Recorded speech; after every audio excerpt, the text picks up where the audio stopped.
d'intérêt. Savez-vous dans quel domaine on peut les utiliser? Bien sûr, dans le domaine de l'orientation scolaire et professionnelle.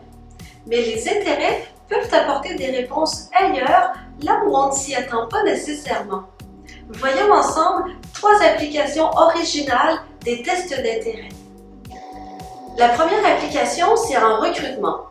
La tendance est récente, mais de plus en plus, on voit les tests d'orientation utilisés comme mesure complémentaire à l'évaluation de la personnalité et des aptitudes.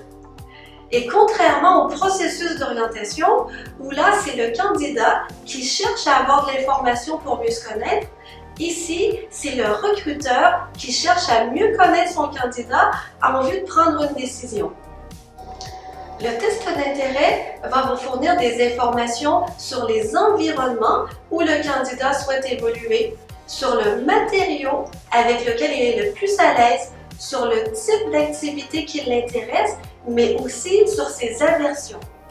Vous pourrez donc en discuter avec lui et voir la concordance avec la fiche de poste et apporter des correctifs s'il y a lieu. Comme ça, vous vous assurez d'avoir des salariés motivés et heureux de venir travailler et plus susceptibles de pouvoir s'épanouir.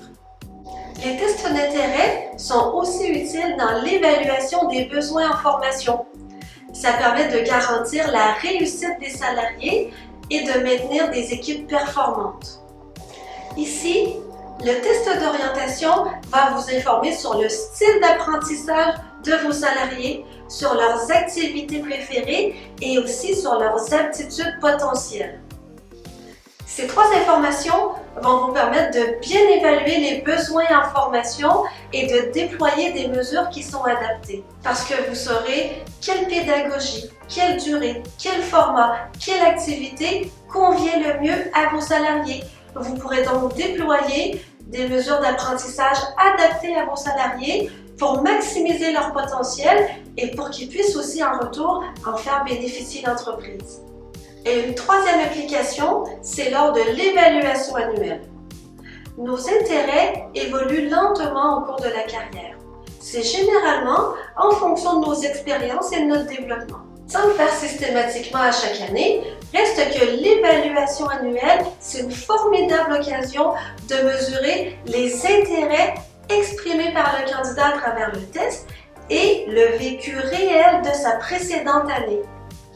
Les informations relevées par le test d'intérêt vont vous aider à orienter la discussion sur les éléments de satisfaction de votre salarié, sur son bien-être et aussi sur d'éventuelles frustrations. Et à partir de là, vous pourrez ensemble redéfinir des objectifs motivants pour la prochaine année et permettre à votre salarié de s'épanouir.